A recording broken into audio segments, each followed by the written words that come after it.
할렐루야. 성경 1189장 장별로 알아가는 성경 이야기 진행을 맡고 있는 구재숙 목사입니다. 지난 시간에 이어서 역대상 28장 해보도록 하겠습니다. 28장은 방백들과 솔로몬에게 다윗이 죽기 전에 당부를 하는 유언의 말씀입니다. 그래서 28장과 29장은 다윗의 왕권이 솔로몬에게 이양되는 모습을 보여주고 있습니다.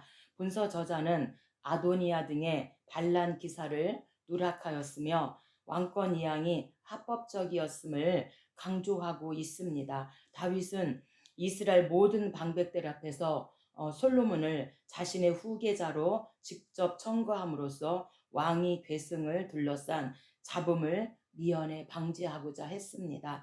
1절입니다. 다윗이 이스라엘 모든 고관들 곧 각 지파의 어른과 왕을 섬기는 반장들과 천부장들과 백부장들과 및 왕과 왕자의 모든 소유와 가축의 감독과 내시와 장사와 모든 용사를 예루살렘으로 소집하고 이에 다윗 왕이 일어서서 이르되 나의 형제들 나의 백성들아 내 말을 들으라. 나는 여호와의 언약궤 곧 우리 하나님의 발판을 봉안할 성전을 건축할 마음이 있어서 건축할 재료를 준비하였으나, 여기서 우리 하나님 발판을 봉안할, 여기서 하나님의 발판은 하나님의 임재를 상징하고 하나님의 언약궤를 가리키고 있습니다.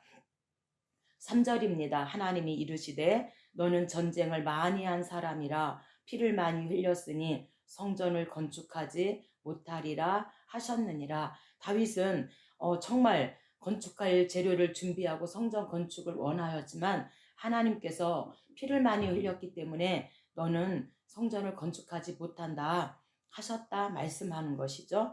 9절입니다. 내 아들 솔로몬아 너는 내 아버지 하나님을 알고 온전한 마음과 뜻으로 섬길지어다. 내가 만일 그를 찾으면 만날 것이요 내가 그를 버리면 그가 너를 영원히 버리시리라. 여호와께서 너를 택하여 성전의 건물을 건축하게 하셨으니 힘써 행할지니라 하니라. 그래서 솔로몬 너가 이제 성전을 건축해라 이렇게 지금 당부하고 있습니다.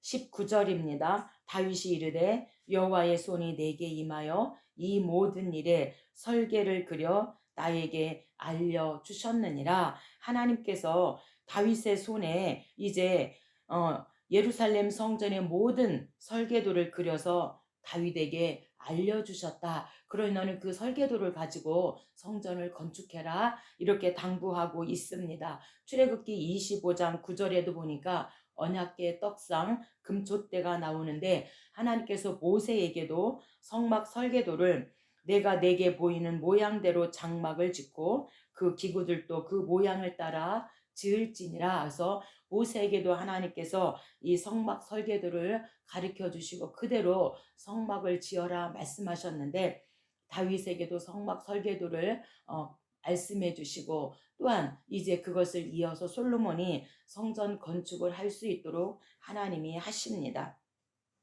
29장입니다. 역대상 마지막인 29장은 이제 성전 건축을 위하여서 하나님 앞에 예물을 드리는데 다윗 왕과 백성들이 자원으로 하나님 앞에 예물을 드리고 있습니다. 성전 건축 양식을 솔로몬에게 설명한 다윗은 이제 성전 건축을 위한 헌물을 바침으로써 자신의 삶을 정리하고 있습니다. 임종을 눈앞에 둔 시점에 이르기까지 하나님께 온전히 순종하고자 하는 다윗의 신앙이 돋보이고 다윗은 사후의 모든 일은 하나님께 의탁하는 감사와 찬양의 기도를 드리고 있습니다. 3절입니다.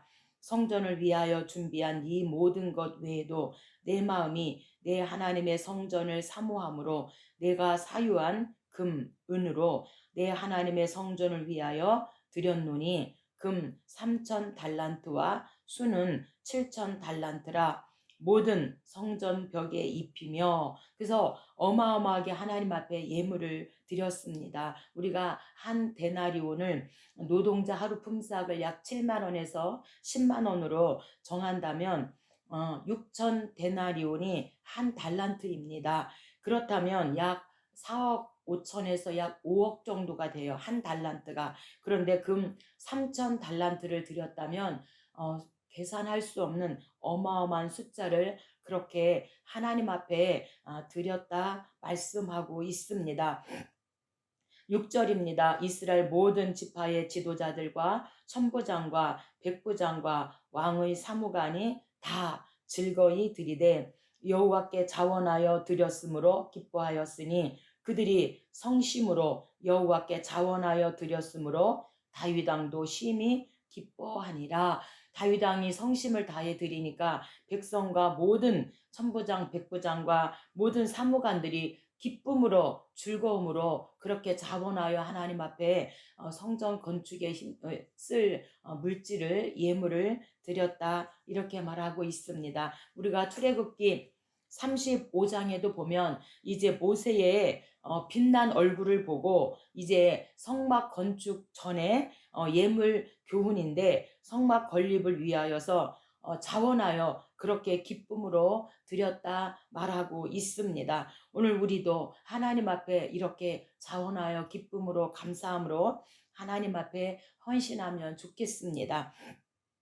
13절입니다. 우리 하나님이여 이제 우리가 주께 감사하오며 주의 영화로운 이름을 찬양하나이다. 나와 내 백성이 무엇이기에 이처럼 즐거운 마음으로 들을 힘이 있었나이까. 모든 것이 주께로 말미암았으니 우리가 주의 손에서 받은 것으로 주께 드렸을 뿐이니이다. 이렇게 하나님 앞에 감사하고 있습니다. 그가 나이 많아 늙도록 구하고 존귀를 누리다가 죽음에 그의 아들 솔로몬이 대신하여 왕이 되니라. 그래서 이제 포로기아나는 이제 후세대들에게 역대상은 성전 건축 준비를 하는 다윗 왕 이야기를 말하고 이제 역대하는 솔로몬이 성전 건축을 하고 남유다의 20명의 왕 이야기를 통하여서 이제 후세대들이 포로기안에서 어서숙이 성전 건축을 하고 하나님 중심의 신정 통치를 하도록 그렇게 말씀하고 있습니다. 역대하입니다. 역대하의 핵심 단어는 제사와 겸허입니다. 그래서 역대하는 솔몬 왕과 남유다의 20명의 왕 이야기를 말하고 있고 솔로몬을 통하여 성전이 건축되어지는 것을 다루고 있습니다. 핵심 구절은 7장 14절입니다. 봉헌식이죠. 내 이름으로 일컫는 내 백성이 그 악한 길에서 떠나 스스로 겸비하고 기도하며 내 얼굴을 구하면 내가 하늘에서 듣고 그 죄를 사하고 그 땅을 고칠지라. 하나님 앞에 성전을 건축하여 봉헌하여 올리니 하나님께서 응답의 말씀입니다. 내 이름으로 일컫는 내 백성이 악한 길에서 떠나서 겸비하고 기도한다면 하나님께서 그 죄를 사하고 그 땅을 고쳐주시겠다 약속하고 있습니다. 핵심장입니다. 역대하의 핵심장은 34장 율법책입니다. 역대하는 아사왕, 여호사밧왕, 요아스, 히스기야 그리고 요시야 같은 왕들 시대에 있었던 개혁과 부흥을 기록하고 있습니다. 34장은 요시야 왕 시대에 율법책이 발견되고 읽혀지고 순종되어졌을 때 일어난 극적인 부흥을 자세히 묘사하고 있습니다. 아사는요 41년 동안 우상을 진멸하고 태우를 폐위시키면서 그렇게 하나님이 기뻐하는 일을 한 왕이고요. 여호사밧 왕 역시 종교 개혁을 했고 그 다음에 재판 정비 승리를 강구하고 아방과 전쟁 동참을 하고 사돈을 맺게 되어지는 여호사밧 왕 이야기입니다. 요아스는 왕이 되자마자 성전 수리를 하는 성전 수리했고요. 히스기야는 이제 아하스에 이어서 히스기야 왕은 왕이 되면서 성전을 정화하고 유월절을 지키고 종교를 개혁했습니다. 사내립 침공이 있었고 이사야에게 중보 기도를 부탁하게 되어집니다. 요시야는 31년인데 율법책을 찾게 되어지면서 종교 개혁을 하게 되어집니다. 역대하 2해입니다. 역대하는 열왕기상 하와 같은 시기의 역사를 다루고 있지만 북이스라엘은 사실상 무시하고 있습니다. 그 이유는 북이스라엘의 그 잘못된 예배 체계 때문이죠. 그래서 여로보암 1세가 왕이 되면서 금송아지를 베델에 하나 두고 단에 하나 두고 그 다음에 일반 백성을 제사장 삼고 절기 날짜 7월 15일을 8월 15일로 바꿔서 그렇게 우상 숭배가 시작되었기 때문에 잘못된 예배 체계 때문에 그 예루살렘에 있는 또한 성전을 거절했기 때문에 북이스라엘은 다루지 않았다고 하는 사실입니다. 역대기는 경건한 왕 다윗을 본받아 그들의 삶과 신앙의 모본을 보인 왕들에게 초점을 맞추고 있습니다. 역대하는 아사, 여호사밧 왕, 요아스, 히스기야 그리고 요시야 왕 같은 열렬한 개혁자들을 자세히 설명하고 있습니다. 역대하는 솔로몬의 영광스러운 성전으로 시작해서 무려 400년 이상이나 지난 이후에 성전을 재건하라는 고레스의 칙령으로 나오는 것으로 끝을 맺고 있습니다. 그래서 포로 귀환하는 후세대들에게 이제 무너진 예루살렘 성전을 재건하라는 고레스의 칙령으로 이제 끝을 맺게 되어집니다.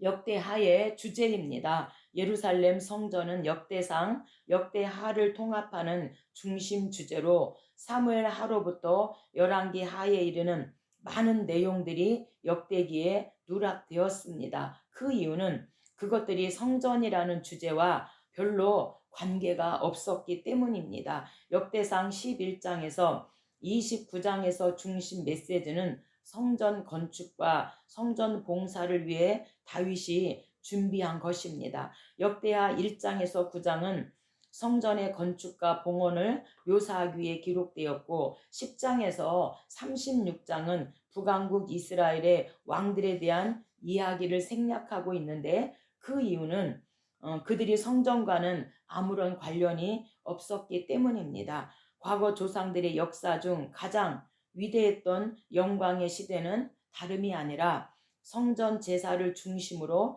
여호와 신앙에 충실했을 때임을 강조하여서 여호와 신앙에 회복할 것을 촉구하고자 하는 의도가 담겨져 있습니다. 역대하 저자입니다. 누가 기록했는가? 에스라입니다. 유대 랍비들의 전승제빈 탈무드에 따르면 에스라는 자기 이름의 책인 에스라서를 비롯하여 역대 상하를 기록한 저자로 확인되고 있습니다. 기록이 연대입니다. 언제 기록했는가? 에스라의 주 활동 시기였던 바벨론 2차 포로 귀환 직후인 BC 450년경으로 추정하고 있습니다. 기록 목적입니다. 첫째, 백성들의 배반과 타락에도 불구하고 하나님께서는 끝까지 변치 않고 다윗과 맺으신 다윗 언약 사무엘하 7장 역대상 17장이죠. 곧 메시아 언약을 기억하사 신실히 이행하신다는 점을 일깨워 주기 위해 기록하였고 두 번째, 이 같은 맥락에서 바벨론 포로 생활에서 귀환한 백성들에게 다윗 괴보와 성전 중심의 역사를 제시함으로써 언약 백성의 긍지를 소망과 비전을 심어주기 위함입니다. 역대하에서 어떻게 그리스도를 볼 수 있는가? 본서에는 솔로몬은 신정 국가를 완성시킨 왕으로서 특별히 하나님께서 함께 하신 인물로 솔로몬을 묘사하고 있습니다. 즉 본서는 11개에 기록되어 있는 것과 같은 솔로몬의 사생활이나 죄악 등에 대하여 생략한 채 다만 솔로몬의 거의 완전한 선민의 지도자로 묘사하고 있습니다. 이는 곧 솔로몬이 많은 약점을 지닌 인간임에도 불구하고 그리스도의 예표적 인물로 세움받은 자였기 때문입니다. 제가 1장 들어가기 전에 우리가 왕을 이제 알아야 되기 때문에 한 번 더 제가 고기송, 고기를 잡으러 바다로 갈까나, 이 고기송에 맞춰서 제가 20명의 유다의 왕을 노래해 보도록 하겠습니다. 르압이 아사여 여호람과 아시야 달려 잡으러 요아스와 아마샤 우시야 요다마 히스기야 므낫세 아몬 요시 요요 요시 운다나. 르압이 아사여 여호람과 아시야 달려 잡으러 요아스와 아마샤 우시야 요다마 히스기야 므낫세 아몬 요시 여여 여시 온다나. 그래서 르호보암, 아비야, 아사, 여호사밧, 여호람, 아하시야, 아달랴, 요아스, 아마샤, 우시야, 요담, 아하스, 히스기야, 므낫세, 아몬, 요시야, 여호아하스, 여호야김, 여호야긴, 시드기야, 이렇게 남유다의 20명의 왕을 솔로몬 왕과 함께 역대하에서 다루고 있습니다. 북이스라엘의 왕도 제가 한번 노래 불러보도록 하겠습니다. 여로나 바아사 엘라시요 아합 아하시야 여호람 예후 여호아하스 이병에 요아스 여로보암이 세 스살무브 베오랄라 온다나. 여로나 바아사 엘라시요 아합 아하시야 여호람 예후 여호아하스 이병에 요아스 여로보암이 세 스살무브 베오랄라 온다나. 그래서 왕들의 그 첫자만 따서 이렇게 고기송에 붙여서 그렇게 노래를 부르면 우리가 남유다의 20명, 북이스라엘의 19명의 왕을 쉽게 우리가 외우고 그 왕들을 우리가 알아볼 수가 있습니다. 역대하는 역대상이 끝난 역사로부터 시작하고 있습니다. 주전 10세기 솔로몬 왕의 통치에 관한 이야기부터 시작하고 솔로몬의 아들이며 왕의 계승자인 르호보암에 대항하는 여로보암과 그 북쪽 지파들의 반란을 기록한 후에 이 주전 586년 예루살렘이 멸망당할 때까지 남유다의 20명의 왕과 역사만을 역대하에서는 다루고 있습니다. 1장입니다. 역대하의 1장은 솔로몬의 지혜입니다.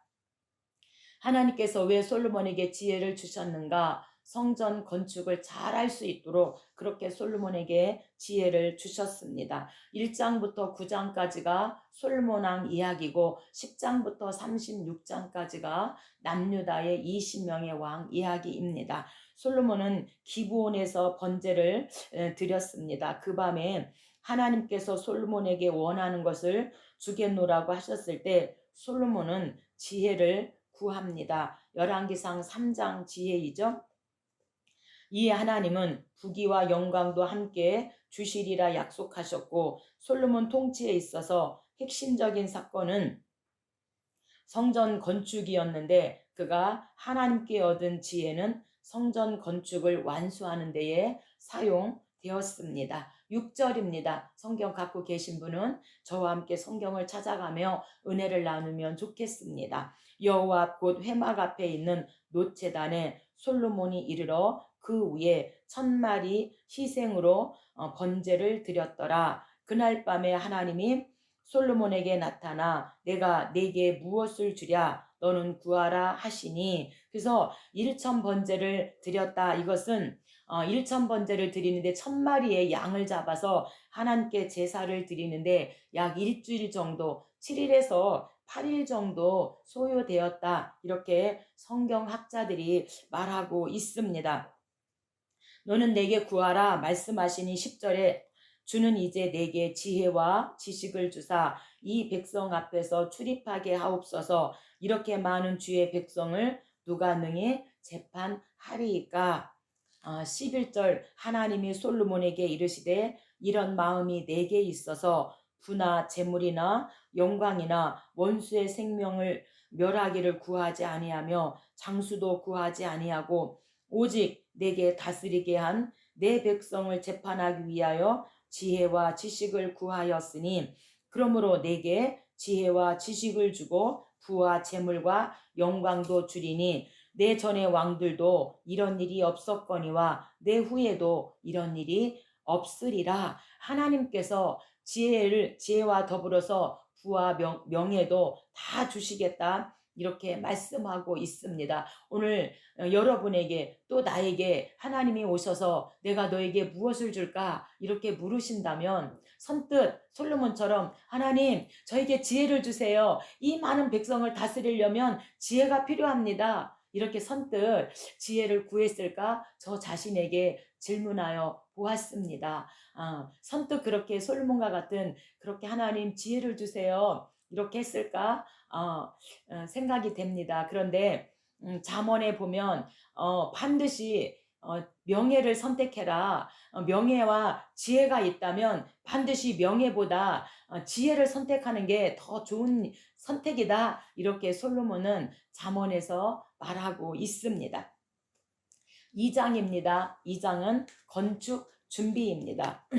솔로몬은 두로왕 후람에게 성전 건축을 위한 기술자와 제목을 요청하였고 후람은 그 요청에 응답합니다. 본장을 보면 두로왕 후람은 다윗에게 복속되었던 것으로 보고 있습니다. 하지만 여기서 그가 솔로몬에게 보낸 답신을 보면 그가 종교적인 측면에서도 깊은 교화를 받고 있었음을 분명하답니다. 1절입니다. 솔로몬이 여호와의 이름을 위하여 성전을 건축하고 자기 왕위를 위하여 궁궐 건축하기를 결심하니라. 왕이 되고 하나님의 지혜를 받고 나서 이제 그 성전을 건축하고 왕궁 건축하기를 결심했다. 4절입니다. 이제 내가 나의 하나님 여호와의 이름을 위하여 성전을 건축하여 구별하여 드리고 주 앞에서 향재료를 사르며 항상 떡을 차려 놓으며 안식일과 초하루와 우리 하나님 여호와의 절기에 아침 저녁으로 번제를 드리려 하오니 이는 이스라엘의 영원한 규례이니이다. 그래서 상번제는 매일 그렇게 하나님 앞에 떡을 차려놓고 상번제를 드리는 것이고 안식일 그 다음에 초하루는 매월 월삭이죠. 그리고 첫날 매월 첫날 드리는 월삭이고 절기는 레위기 23장이 절기 규례입니다. 그래서 7대 절기를 다루고 있고요. 레위기 1장부터 5장까지가 번제 드리면 소화가 속속, 번제, 소제, 화목제, 속제제, 속건제 5대 제사를 다루고 있는데 이렇게 항상 이제 성전을 건축하고 구별하여서 이렇게 하나님 앞에서 향재료를 사르며 항상 예배 드리고 하나님을 기쁘시게 하겠다. 이렇게 지금 4절에서 신앙 고백을 하고 있습니다.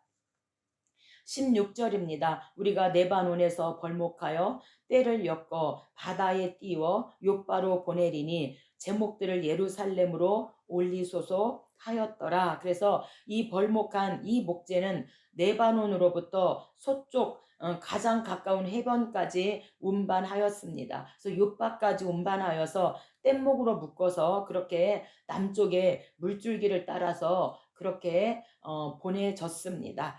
3장입니다. 완공입니다. 성전 건축을 이제 7년 만에 완공하는 완공입니다.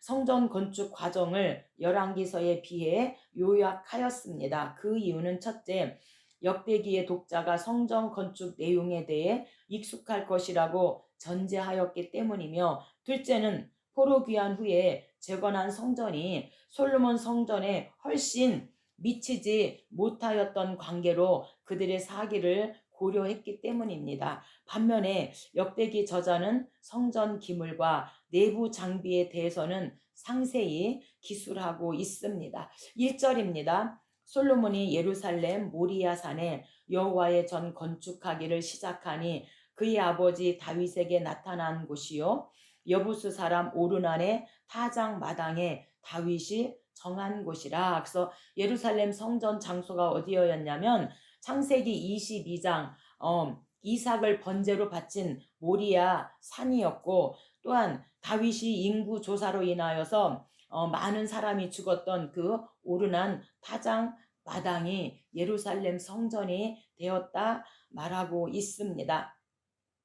4장입니다. 이제 성전 건축한 그 안에 성전 비품을 들여놓는 4장 성전 비품입니다.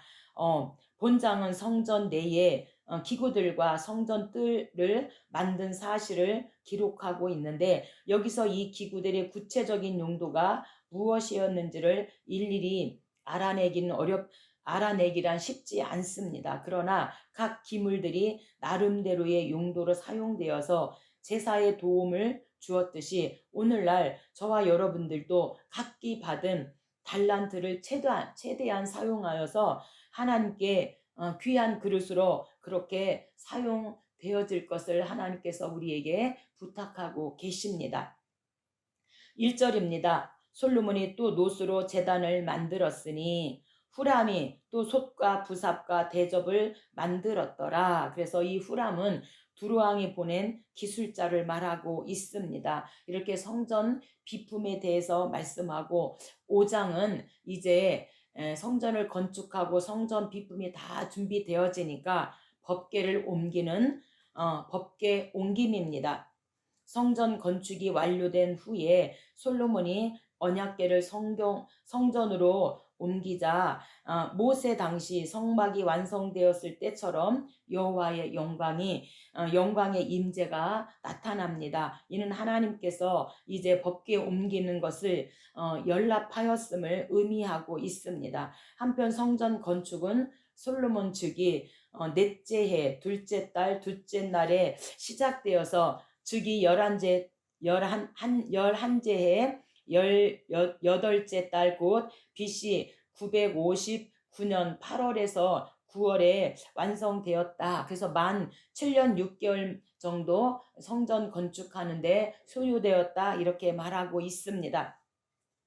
2절입니다. 솔로몬이 언약궤를 다윗성 시온에서부터 메어 올리고자 하여 곧 이스라엘 자손의 족장들을 다 예루살렘으로 소집하니, 그래서 다윗 왕 때는 법궤 옮기는 법을 몰라가지고 정말 죽는 그런 일이 있었어요. 그렇지만 이제 한번 실패했기 때문에 솔로몬은 그 아버지의 뜻을 따라서 법궤 옮기는 방법을 알아서 이렇게 시온에서부터 메어 올리고자 하여서 이제 고앗 자손이 어깨에 메고 그렇게 이스라엘 자손의 족장들을 다 예루살렘으로 소집했다 말하고 있습니다. 10절입니다. 궤 안에는 두 돌판 외에 아무것도 없으니 애굽에서 나온 후 여호와께서 그들과 언약을 세우실 때에 모세가 호렙에서 그 안에 넣은 것이더라. 분명 출애굽기 25장에는 언떡금, 그래서 언약궤, 떡상,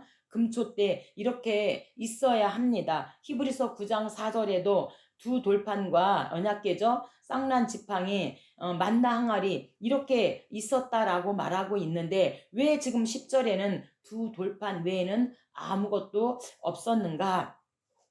그것은 사무엘상 5장 이제 법궤 재앙 때 금항아리, 만나 항아리죠, 쌍난 지팡이는 블레셋 사람들이 가져갔을 것으로 추정합니다. 그래서 두 돌판만 남았다고 그렇게 추정하고 있습니다. 이 두 돌판은 하나님이 친히 기록해 주신 십계명이죠. 법궤 속에는 돌판 외에도 만나를 담은 금 항아리와 아론의 쌍난 지팡이가 있어야 하는데, 이것은 블레셋 사람들이 가져갔을 것으로 그렇게 추정하고 있는 것입니다. 6장입니다. 이제 법궤를 은혜 가운데 잘 이제 옮겨 왔기 때문에 하나님 앞에 너무도 감사하여서 솔로몬이 기도를 하고 있는 6장 솔로몬 기도입니다. 솔로몬은 성전 건축을 완성하게 하신 하나님의 은혜를 찬양하고 봉헌 기도를 드립니다. 솔로몬의 찬양은 성전 완공과 동시에 하나님의 임재를 확인한 데서 비롯되어졌는데, 한편 30절에 걸친 솔로몬의 봉헌 기도는 왕상 8장 22절로 53절에 기록된 법궤 옮김과 법궤 옮김 그 언급된 것과 거의 일치하고 있다고 하는 사실입니다. 솔로몬이 여호와의 제단 앞에서 이스라엘 모든 회중과 마주서서 그의 손을 펴니라. 이스라엘 모든 회중 앞에서 무릎을 꿇고 하늘을 향하여 손을 펴고, 무릎을 꿇고 이제 모든 회중 앞에서 손을 펴고 그렇게 하나님 앞에 솔로몬이 기도하였는데 14절입니다. 이르되 하나님 여호와여, 천지에 주와 같은 신이 없나이다. 주께서는 온 마음으로 주의 앞에서 행하는 주의 종들에게 언약을 지키시고 은혜를 베푸시나이다. 이렇게 30절에 이르기까지 무릎 꿇고 두 손을 펴서 그렇게 하나님 앞에 솔로몬이 기도했다 말하고 있습니다. 솔로몬이 이렇게 손을 펴고 기도했다고 말하고 있는데, 출애굽기 17장 아말렉 전쟁에서도 모세가 손을 들고 기도하면 전쟁에서 이기는데 팔이 너무도 아파서 손을 내리고 기도하면 그 아말렉 전쟁에서 지게 되어지죠. 그래서 이제 모세를 이 돌 의자를 만들어서 앉히고 아론과 훌이 양쪽에서 이렇게 손이 이렇게 가슴에 닿도록 이렇게 안전하게 그렇게 잡아줌으로 말미암아 모세의 손이 내려오지 않고 그 전쟁에서 이겼다고 출애굽기 17장 말씀하고 있습니다. 레위기 9장에도 아론이 첫 제사를 드릴 때에 이제 두 손 들고 그렇게 하나님 앞에 기도하는 축도죠. 그래서 목회자의 축도가 이 레위기 9장 아론 첫 제사 때 두 손 든 기도로 말미암아 그게 바로 축도권이라서 목사님들이 예배 마치고 마지막 축도를 하면서 성도들을 축복하게 되어집니다.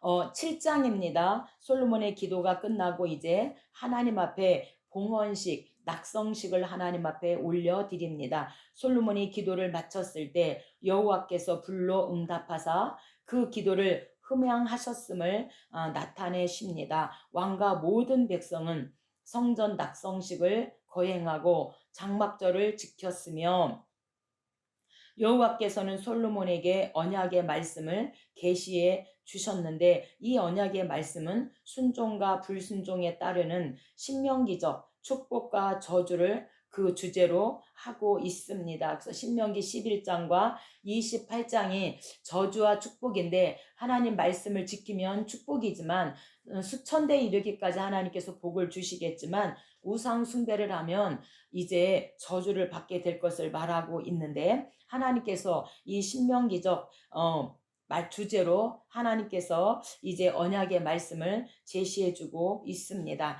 4절입니다.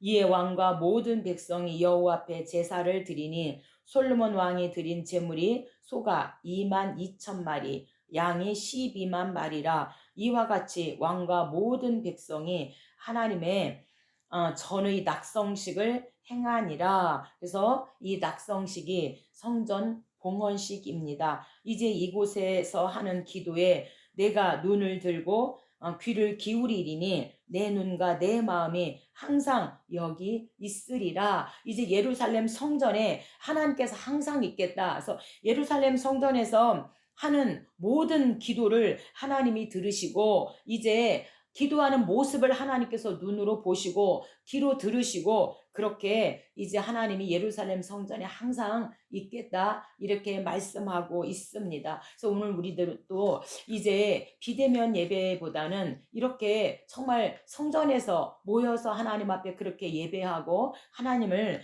찬양함이 훨씬 더 좋습니다. 그래서 내 눈과 내 마음이 항상 여기에 있으리라라고 하는 것은 하나님이 인격적인 존재임을 상징하고 있습니다. 8장입니다. 8장은 이제 솔로몬의 업적을 다루고 있습니다. 그래서 두 단락으로 나누어 보면 1절로 11절은 솔로몬이 이룩한 정복 사업에 대한 기록이고 12절로 18절은 종교적으로 경제적 측면에서 이룩한 업적을 다루고 있습니다. 특히 12절에서 16절은 본서에만 나오는 독특한 내용으로 역대기 기자의 관심을 반영하고 있습니다. 솔로몬의 그 통치가 언약적 정통성 위에 있음을 보여주고 있습니다. 1절입니다. 솔로몬이 여호와의 전과 자기의 궁궐을 20년 동안 건축하기를 마치고, 그래서 왕궁 건축은 13년이고 왕궁 건축은 7년, 그래서 20년 동안 건축하기를 마치고, 후람이 솔로몬에게 되돌려준 성읍들을 솔로몬이 건축하여 이스라엘 자손에게 거주하게 하니라. 솔로몬이 여호와의 제단 위에 여호와께 번제를 드리되, 그래서 1절로 2절은 지금 왕궁 건축과 성전 건축의 그 업적을 말하고 있습니다. 신앙 업적이죠. 솔로몬이 여호와께 번제를 드리되 모세의 명령에 따라 안식일과 초하루와 정한 절기 곧 1년의 세 절기 무교절과 칠칠절과 초막절을 드렸더라. 그래서 신앙 업적을 말하고 있습니다. 그래서 출애굽기 23장 무교절, 맥주절, 수장절 3대 절기고, 신명기 16장도 3대 절기 유칠초, 유월절, 칠칠절, 초막절이고, 레위기 23장도 절기 규례입니다. 그런데 이렇게 모세의 명령에 따라서 이제 신앙 업적으로 절기를 지키고 하나님 앞에 예배를 드렸다, 제사를 드렸다 말하고 있습니다. 17절입니다. 솔로몬이 에돔 땅의 바닷가 에시온 게벨과 엘롯에 이르렀더니 후람이 그의 신복들에게 부탁하여 배와 바닷길을 아는 종들을 보내매 그들이 솔로몬의 종들과 함께 오빌에 이르러 거기서 금 450달란트를 얻어 솔로몬 왕에게 가져왔더라. 그래서 이제 해상 무역의 업적을 다루고 있습니다.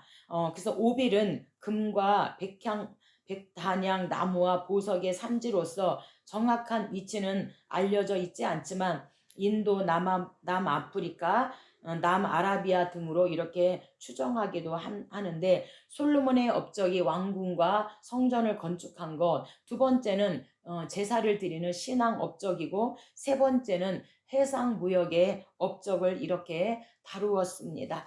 9장입니다. 9장은 번영입니다.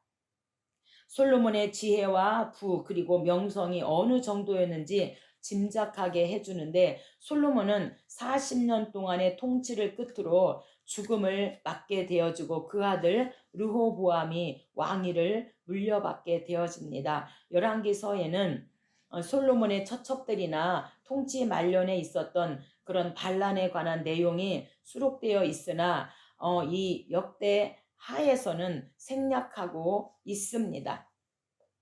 22절입니다. 솔로몬 왕의 재산과 지혜가 천하의 모든 왕들보다 큰지라. 천하의 왕들이 하나님께서 솔로몬의 마음에 주신 지혜를 들으며 그의 얼굴 보기를 원하여 각기 예물을 가지고 왔으니 곧 은그릇과 금그릇과 의복과 갑옷과 향품과 말과 노새라.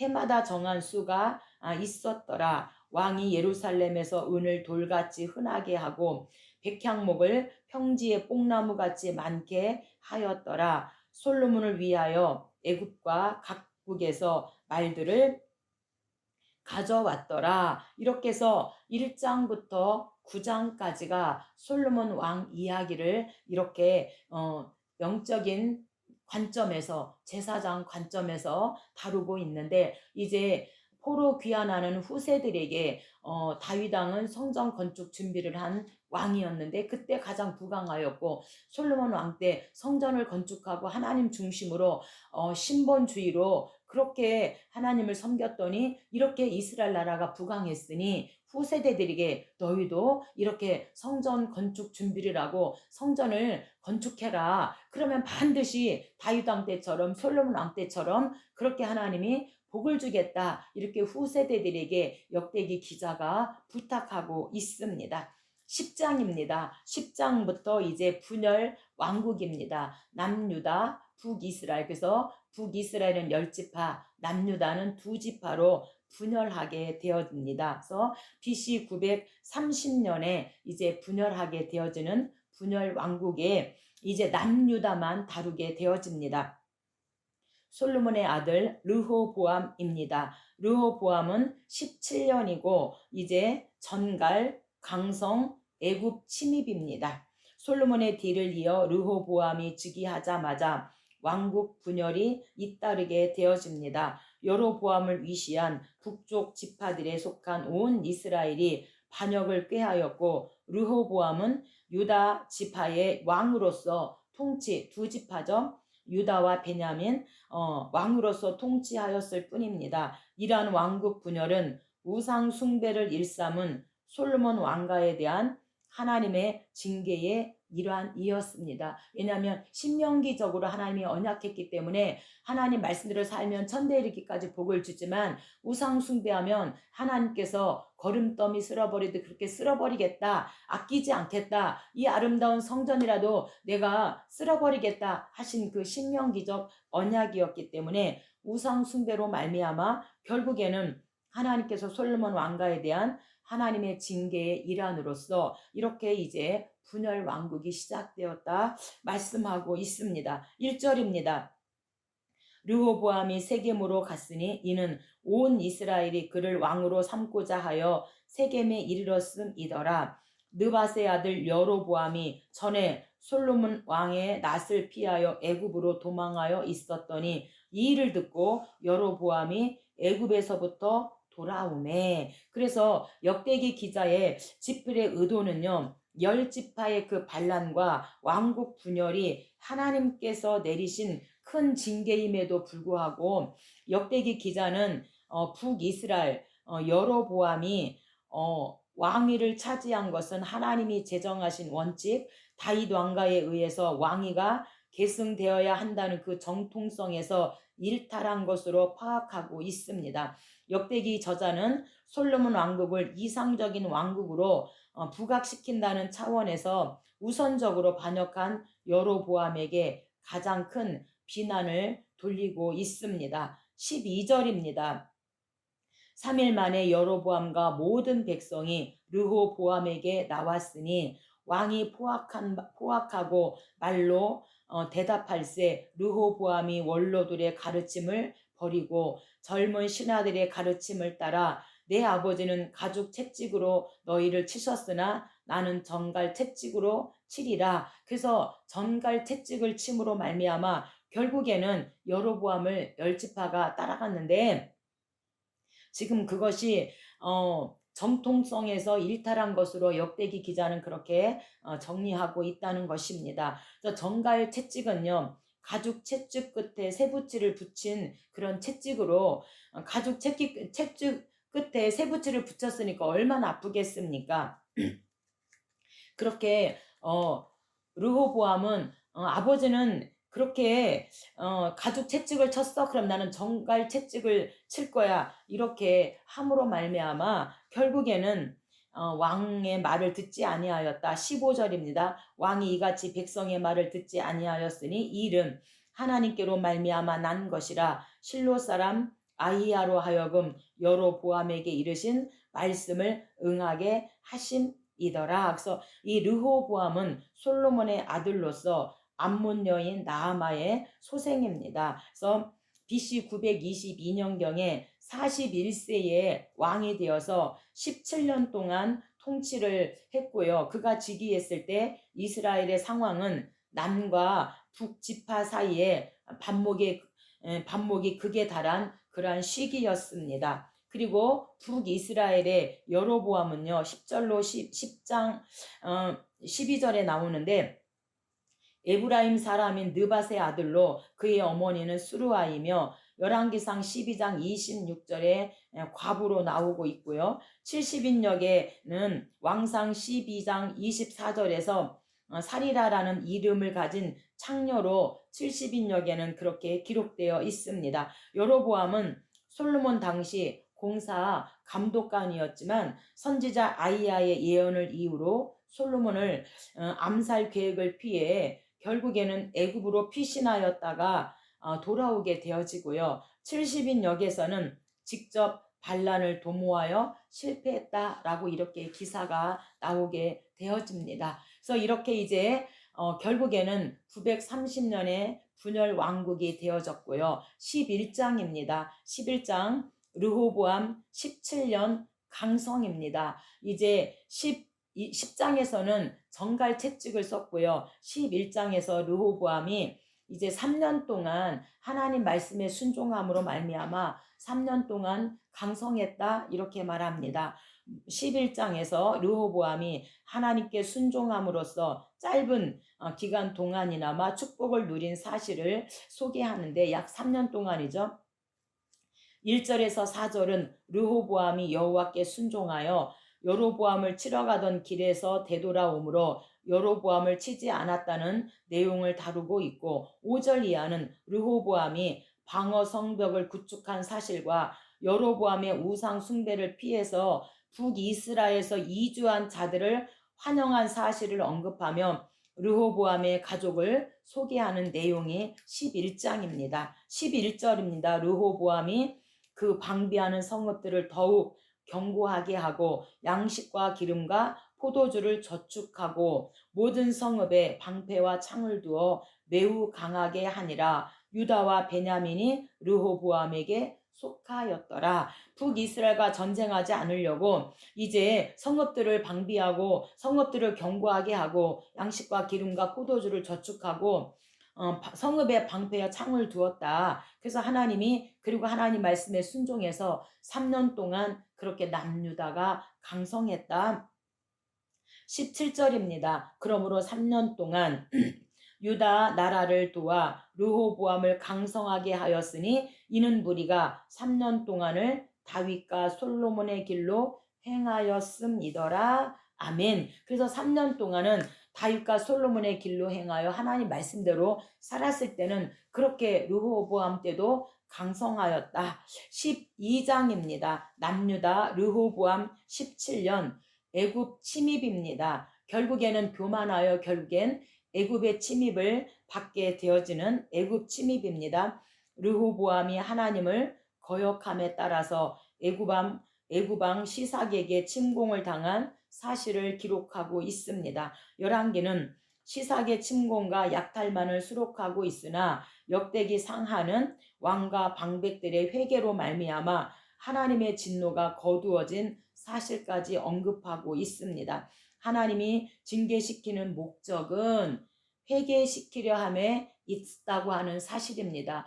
때로 우리도 때로는 하나님으로부터 징계를 받을 때가 있는데 우리를 미워해서가 아니라 하나님께서 때로는 그런 아픔을 통하여서 이제 우리가 하나님을 생각하고 하나님께 회개하고 돌아올 때 하나님께서 그 잃었던 것도 하나님께서 찾을 수 있도록 하시는데, 영적인 우리의 신앙 성장을 위해서 때로는 하나님께서 우리가 자식을 사랑할 때 때로 말 안 들으면 채찍을 한 번씩 하잖아요. 그런 것처럼 하나님이 때로는 우리를 그렇게 회개시키기 위해서 때로는 하나님께서 그렇게 하신다는 겁니다. 하나님이 징계시키는 목적은 회개시키는데 목적이 있다. 1절입니다. 르호보암의 나라가 견고하고 세력이 강해짐에 그가 여호와의 율법을 버리니 온 이스라엘이 본받은지라. 정말 조심할 것은 하나님이 우리가 뜻대로 살다 보면 하나님께서 우리에게 많은 복을 주시는데 그 복을 주시면 어느 순간 우리도 나도 모르게 교만해지고 목이 뻣뻣하게 돼요. 그래서 남들은 다 상대방은 내가 교만해졌다는 걸 알고 있는데 저 자신만 모르는 거예요. 그럴 때가 있잖아요. 그런데 르호보암의 나라가 남유다가 견고하고 세력이 강해서 잘 살게 되니까 하나님의 율법을 버리고 온 이스라엘 백성도 그렇게 르호보암을 따라서 그렇게 본받았다.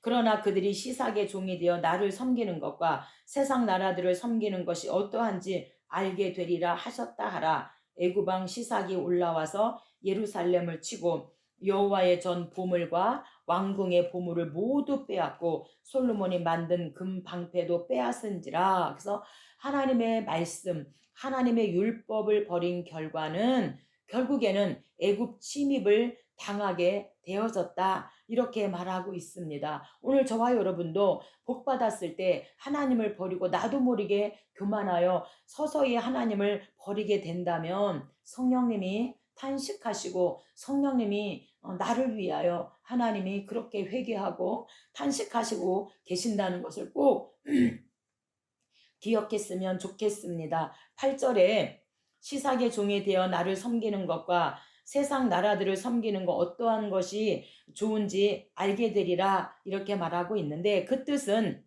온 이스라엘 백성들이 하나님의 통치와 세상 열왕의 통치의 차이점을 알게 되리라는 뜻입니다. 하나님의 통치는 세상 열왕들처럼 권력을 악용하여서 억압하고 백성의 권리를 침해하지 않는다는 것입니다. 오히려 백성의 진정한 행복과 안녕을 위해서 하나님의 지혜와 능력을 베풀어 주시는 것이다 이렇게 말하고 있습니다. 르호보암 왕까지 하고 다음 시간에 남유다 아비야 왕부터 해보도록 하겠습니다. 감사합니다.